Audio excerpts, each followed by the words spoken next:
Humans of the Cardboard, welcome back to Just Nuts, guys. Today, another deck profile. We're looking at Labyrinth, my personal favorite deck in Yu-Gi-Oh! For the last couple months.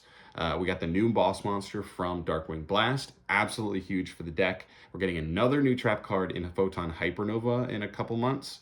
I'll definitely update when we get that, still being my favorite deck, but it's in a really good spot. I think it's like one of, if not the best trap deck you can play in Yu-Gi-Oh! Right now. Eldritch kind of held that spot for like ever, but Eldritch is like unplayable with Bestial in the format. It just is. So, you know, this deck kind of takes that spot in my opinion. So, yeah, here's my current build. I'm going to show you main deck and side. I actually do have a side built fine, like for once. But yeah, let's just jump into it. So starting off with the main starters in the deck, or at least your main starter monster, Triple Ariana. This card's phenomenal. It's my favorite starter open because it's getting you either the trap, either the new boss monster, or the field spell. And at any given point, either of those are like insane. It's three really good targets. On top of that, even if this card gets hand trapped, if it doesn't get like removed from the field, the next turn it's still drawing you a card. So you're literally going +1 off this card when your opponent's gone -1 to throw a hand trap at it. So this card's just really good, really great stats on it. I love this monster. I think it's just really well designed for like a modern trap deck. From there, we have these two, one Stovey Torby and one Chandragli. I have cut this number down a bunch. Before I just had too many and I was playing backjack and like too many copies to like hope I would open a good combination of them. But now I'm just playing them because until we get the new trap, we just don't have enough starters. It's just Ariana and hard opening the trap, which is just not enough. So by playing these, it gives you 2 more copies of a starter. It's good also to get them in rotation so they just start working back every turn. Yeah, so they're fine. They're just kind of like replacement starter cards for the time being. And then for the boss monsters, double of the new one, Lady Labyrinth. We'll get to that in a sec. And one of the lovely Labyrinth. So this is the new one. It's insanely good. It's a really awesome extender. I love that it's a quick effect. Its protection effects are awesome. And it just gets you another trap from deck every turn. So you could play one-off traps that for follow-up or are like game-winning cards. It's really cool. And then Lovely Labyrinth, she's obviously insane. We all know what she does. She's a hand ripper. She clears stuff off the field. She's resetting traps from grave every turn. She's really good. And then one other thing I didn't mention here is Ariane. I'm not playing her. She just loses harder to hand traps. And I didn't want to play too many normal summons because I'm also playing Lava Golem as well. So that's kind of what it came down to, is I just didn't want to open a hand with like 2 or God forbid 3 or 4 normal summons, you just lose. So yeah, just wanted to play a nice safe count on that. This card is insane. I love that this card's actually good in Yu-Gi-Oh! Again. It's been so long. But yeah, this card's sweet. We don't need our normal summon that much, just with the small number we're playing. And yeah, it's really good. Just gives us like a really strong blowout card that even like game 1, if we lose the die roll, like break most of a board and then just set 4 cards, set 5 cards, you like win the game. Into the spells. 2 copies of Labyrinth. I am considering dropping this to 1, but I don't think that's as crucial until maybe until we get the new trap from next set, where the deck just has a little bit stronger of an engine where you can rely on just like more so on the traps and stuff. This card is really good. Your engine doesn't actually set up a ton of interruption, but unless you get this card set up for the trap. So that's really what you're aiming for there. So yeah, really, really important. Triple Prosperity. I still believe this is correct. I've had people blast me in the comments of like the last video. It's got to be Extravagance, John. It's got to be Extravagance. The biggest problem for this deck is post-side, not game 1. And even more so in this build, like this is even better because of Lava Golem. I'm playing evenly. We'll get to that later on. So even going second, this card's like even better game 1 for us. But specifically post-side game 2 and game 3, you have to find Judgment going first, and you have to find stuff like Lava Golems and Sphere Modes going second, or you just lose. Your deck's just not good enough going second. And you lose to blowouts going first. So you have to find the right cards, not more cards. That's why I think Prosperity is correct. Into the traps. That's it for the spells. You don't really play spells in this deck.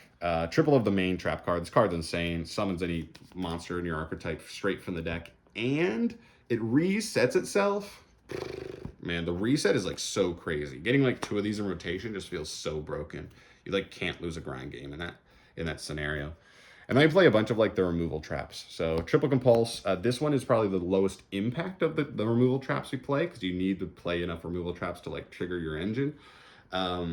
But it's the most flexible. Bounce any monster that's really good versus tier, let them commit bodies into their boss monsters, and then just bounce it.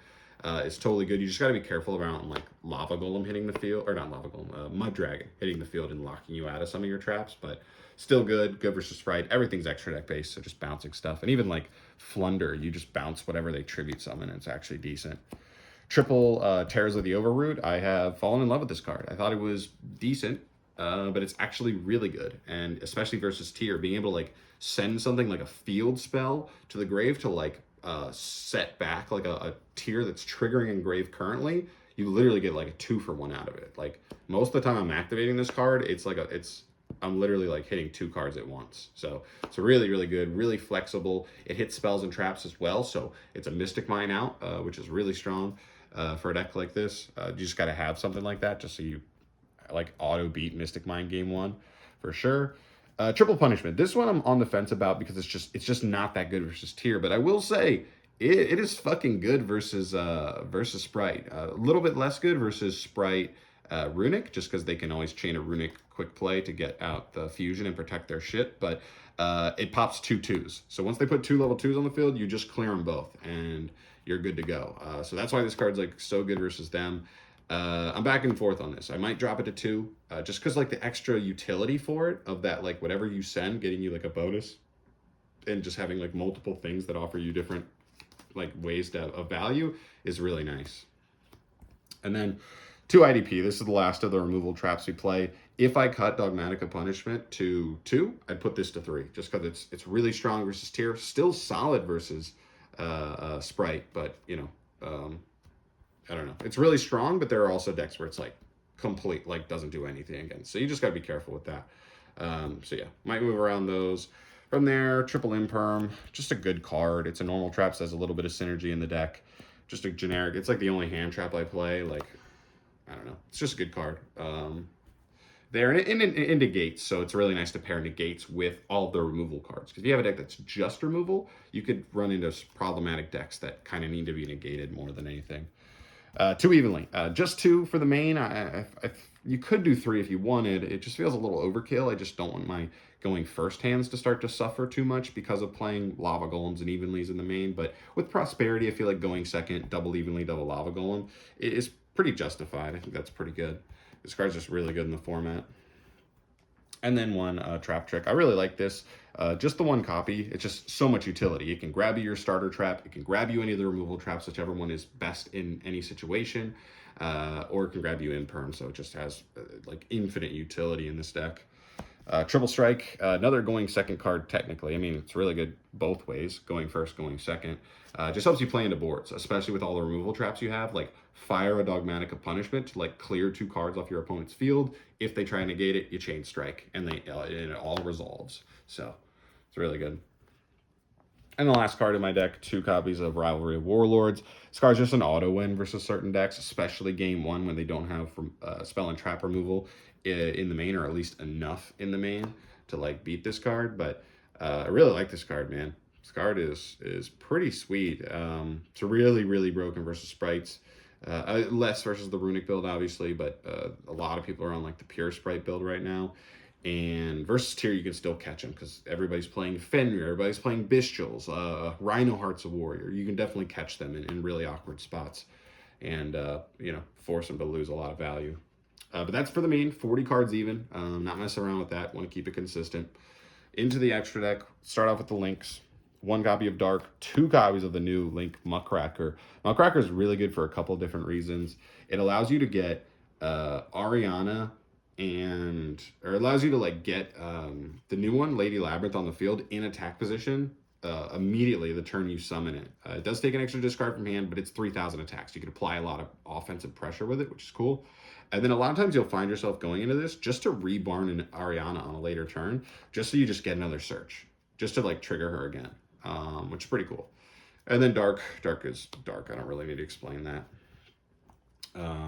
1 copy of Phoenix and 1 Unicorn, rounding out the rest of the links. I also really want to find room for the Underworld Goddess, just because it's a trap deck. Trap decks always struggle versus towers-ish monsters. So if you play against, shoot, what do they call it? Ad having access to like a way to just like remove their boss monster without like using any effects that way is really good. And this is actually a trap deck that, especially over the course of like 1 or 2 turns, can amass like a ton of bodies on field, especially with this card being able to like reborn stuff.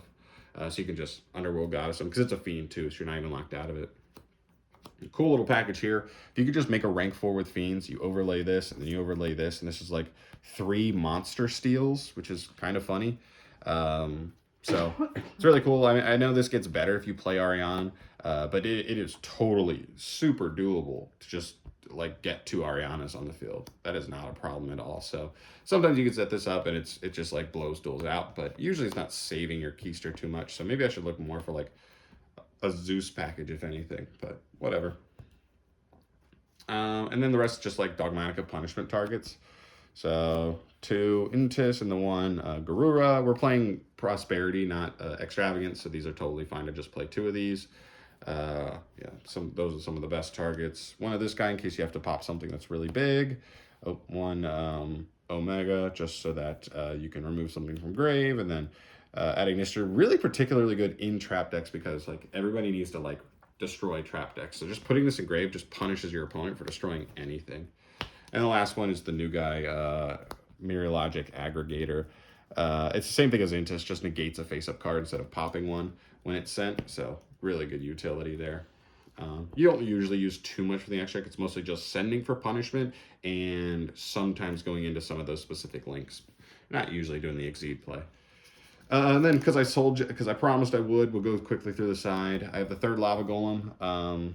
It's good. And when you know you're going second, I want the 3rd a lot of the time. I also have triple sphere mode. If I'm really scared of a really heavy combo deck, I'll side all 6 of those.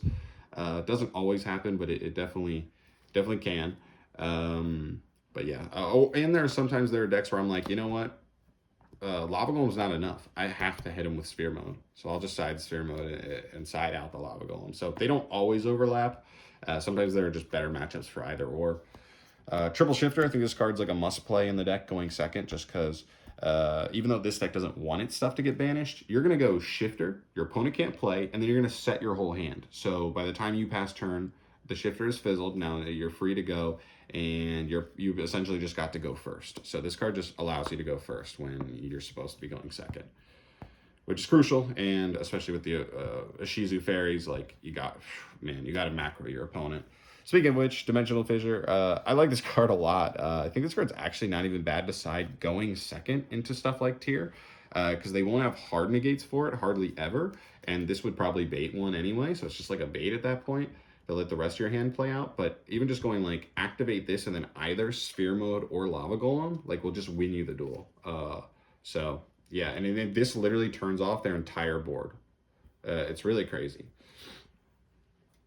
1 copy of Harvey's Feather Duster and 1 of this, just extra like Mystic Mine / Floodgate / like other back row deck outs. This is more so for like if you play like Runic Sprite, just being able to like continually go after the field spell, so they just do not get to keep it like ever, is like pretty cool.